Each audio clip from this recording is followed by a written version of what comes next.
हम डिस्कशन करने जा रहे हैं आरबीएल बैंक के बारे में। तो देखिए, इस बैंक को डिस्कशन करने के पीछे रीजन क्या है। तो देखिए, सबसे पहली बात की जाए, देखा जाए तो इस बैंक की स्थापना हुई थी 1942-43 के आसपास। अर्थात इस बैंक को 80 साल से भी ज़्यादा हो गए कामकाज करते हुए। तो मतलब जो बैंक के जो मैनेजमेंट है उसे बिजनेस करना आता है। सेकंड चीज देखी जाए तो बैंक की बुक वैल्यू जो 250 के आसपास है, और बैंक का जो शेयर वो किस भाव पे ट्रेड कर रहा है, 150 के आसपास। अर्थात बैंक हमें एक डिस्काउंट प्राइस पे मिल रहा है, अर्थात सेफ्टी ऑफ मार्जिन हमें नजर आ रहा है। तो देखिएगा, अब हम शुरुआत करते हैं बैंक के फाइनेंशियल रिजल्ट से। तो अगर दिसंबर क्वार्टर के रिजल्ट देखे जाएं तो वो रिजल्ट आप देखेंगे तो वो अच्छे नजर नहीं आएंगे। प्रॉफिट में आपको ईयर ऑन ईयर या क्वार्टर ऑन क्वार्टर दोनों के अंदर सिग्निफिकेंटली ड्रॉप नजर आएगा। तो सबसे पहले जान लेते हैं कि ये जो ड्रॉप है इसके पीछे रीजन क्या है। इसको जानने के लिए हम क्या करते हैं, बैंक के बिजनेस को समझते हैं। देखिए, बैंक का जो बिजनेस है वो दो तरह का होता है। वो दो तरह के लोन देता है। एक तो कौन से बड़े लोन जो सिक्योर्ड लोन होते हैं, और दूसरे कौन से जो माइक्रो फाइनेंस से रिलेटेड पोर्टफोलियो होता है उनका, अर्थात 10 लाख से कम के लोन, जहां पर आपको जहां पे बैंक आपसे सिक्योरिटी नहीं ले सकता। तो विदाउट सिक्योरिटी के लोन होते हैं। हालांकि ये जो सिक्योरिटी होती है फुल्ली अनसिक्योर्ड तो चीजें नहीं होती, क्योंकि गवर्नमेंट क्या करती है, बैंक को कहती है कि आप जो कम इनकम के लोग हैं इन्हें लोन आप प्रोवाइड कीजिएगा। तो देखिए, इन्हें लोन क्या करना पड़ता है, उन्हें प्रोवाइड करना पड़ता है। अब इन्हें लोन प्रोवाइड करना पड़ेगा, तो अब होगा क्या इससे कि अगर ये सिक्योर नहीं है तो गवर्नमेंट क्या करती है, स्कीम चलाती है कि भाई इनके एवज में सिक्योरिटी हम देंगे। तो जब गवर्नमेंट सिक्योरिटी प्रोवाइड करती है तो गवर्नमेंट क्या करती है, उसके लिए प्रोसेसिंग फी लेती है, सिक्योरिटी फी लेती है, और उनसे इनकी ईएमआई कॉस्ट बढ़ जाती है। तो ऑलमोस्ट जितने भी बैंक होते हैं 90-95% के आसपास, जितने भी जो अनसिक्योर्ड लोन कहते हैं उसे भी ये गवर्नमेंट के थ्रू सिक्योर्ड करके चलते हैं। कुछ जो लोन रहते हैं अनसिक्योर्ड रह जाते हैं।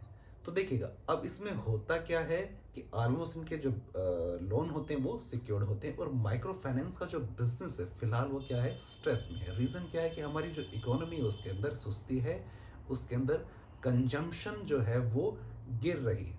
तो इसका जो इम्पैक्ट पड़ता है वो किस पे पड़ता है, जो छोटे बिजनेसमैन है उन पे सबसे ज्यादा पड़ता है। जब कंजम्पशन गिरती है तो उनके पास क्या होता है, रीपेमेंट में उन्हें प्रॉब्लम आती है, लेकिन एक टेम्परेरी इशू होता है।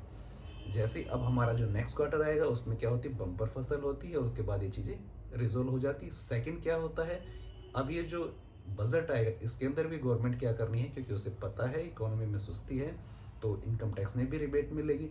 फर्दर आरबीआई अपने बैंक के कट भी कम करेगा।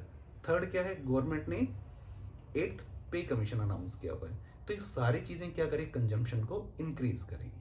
इस कंजम्पशन को इंक्रीज करने की वजह से क्या है कि चीजें फिर से पटरी पे आ जाएंगी, और प्रोविजनिंग तो हो ही चुकी है।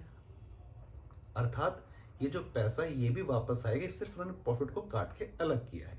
और जो भी स्ट्रेस होगा, बुक लगभग इस मार्च के क्वार्टर तक लगभग बुक इनकी क्लीन हो जाएगी।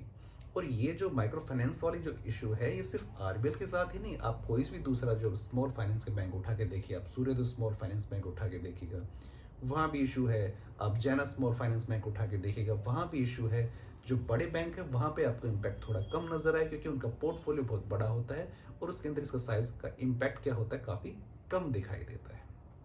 तो देखिए, ये इशू हमें रिजोल्व होता हुआ नजर आ रहा है कि जल्द ही ये जो चीजें हैं ये ठीक हो जाएंगी, और बैंक का जो बिजनेस है वो तो हेल्दी है, तो वो ग्रो कर रहा है।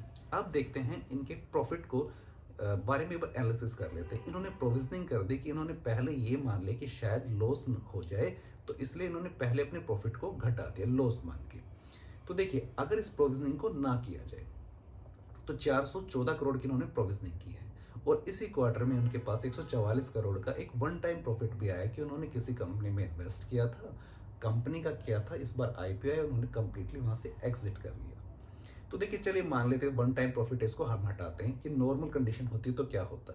तो इसके 414 करोड़ की जो प्रोविजनिंग इन्होंने की है ये एक्स्ट्रा प्रोविजनिंग की है। चलिए, इस एक्स्ट्रा प्रोविजनिंग को अगर हम हटाएं तो ये 270 करोड़ का इस क्वार्टर में भी प्रॉफिट होता है। तो इस हिसाब से अगर हम इसका पी कैलकुलेट करें तो इसका पी निकल के कितना आता है, 9 का नहीं आता, कितने का आता है, 7 का आता है। अब बैंक की पास्ट परफॉर्मेंस को देखें, 2021 में इनका जो प्रॉफिट था वो कितना था, 550 करोड़ के आसपास। अब इस ईयर का इनका प्रॉफिट कितना है, 1000 करोड़ के आसपास। तो अर्थात 3 साल में इन्होंने अपने प्रॉफिट को क्या किया है, डबल किया है। चलिए अब हम फर्दर फॉरवर्ड की बात करते हैं कि हो सकती, चलिए आगे मान लेते हैं कि 4 साल के अंदर इन्होंने अपने प्रॉफिट को डबल कर लेंगे। तो उस हिसाब से देखें, तो फॉरवर्ड पी के हिसाब से देखें कि इनका जब 4 साल के बाद प्रॉफिट डबल हो जाएगा, तो अगर इस शेयर का प्राइस इसी भाव पे रही तो पी कितना बन जाता है, 3.5 का। तो 3.5 का पी अगर हम ये मान के चलें कि उस इनका जो शेयर प्राइस इंक्रीज होगा, तो उस चीज को ध्यान में रखते हुए हम ये मान लेते हैं कि यहाँ से शेयर प्राइस क्या हो जाता है, मान लीजिए 4 गुना, अर्थात 600 का भाव चला जाता है और प्रॉफिट क्या हो जाता है, डबल हो जाता है। तो उस हिसाब से इसका फॉरवर्ड पी कैलकुलेट किया जाए 4 गुना बढ़े हुए भाव पे, तो भी पी कितना निकल के आएगा, 15। तो क्या 15 का पी कोई महंगा पी है, जी नहीं, बिल्कुल भी महंगा पी नहीं है। तो मुझे नजर आ रहा है कि इसके अंदर सस्टेनेबल ग्रोथ आएगी, इसका शेयर प्राइस ऊपर चला जाएगा, 4 गुना हो जाएगा, तो भी ये शेयर प्राइस महंगा नहीं होगा। ऐसा होने में 4 साल लग सकते हैं या 5 साल भी लग सकते हैं। तो 5 साल में भी अगर हमारा पैसा 4 गुना होता है तो भी ये कोई महंगी डील हमें नजर नहीं आती। फर्दर अब इसके शेयर होल्डिंग पैटर्न्स को देख लेते हैं एक बार।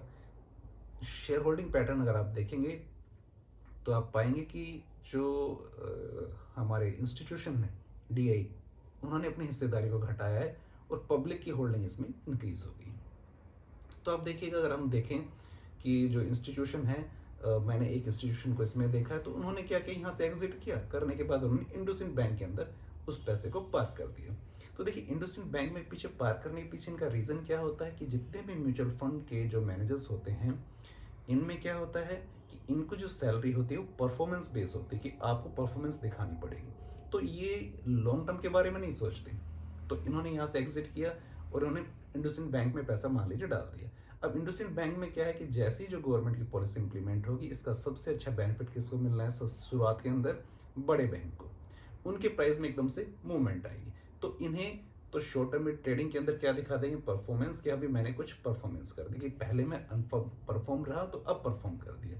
और जिसने एग्जिट किया, इन्होंने भी भाव देखिएगा, उन्होंने इसी भाव के आसपास एंट्री किया था, साल भर के बाद इनको कुछ प्रॉफिट नजर नहीं आया, मतलब प्रॉफिट बुक नहीं किया इन्होंने, ऊपर इन्होंने प्रॉफिट नजर नहीं आया। तो अब इन्हें लग रहा है कि भाई जैसे कि जो जिन बैंकों में थोड़ी ज्यादा गिरावट आ रखी है, इधर या फिर जो कोटक बैंक टाइप के जो हैं, इधर इन्वेस्ट कर लेते हैं ताकि सडनली कुछ गेन मिल जाए, क्योंकि इनका सैलरी उससे कनेक्ट होती है। तो मुझे इसमें सारी चीज़ें सही नज़र आ रही हैं। जो शेयर प्राइस है यहाँ से 4 गुना तक का होने के मुझे आसार नज़र आ रहे हैं, लेकिन 4 से 5 साल इसके अंदर टाइम लग जाएगा। क्योंकि रीज़न क्या है कि इसके अंदर आप शेयर होल्डिंग देखिए 50% के आसपास तो पब्लिक बैठी है। पब्लिक से जब पैसा दूसरे बड़े लोगों के पास जाएगा तो उसमें टाइम लगता है।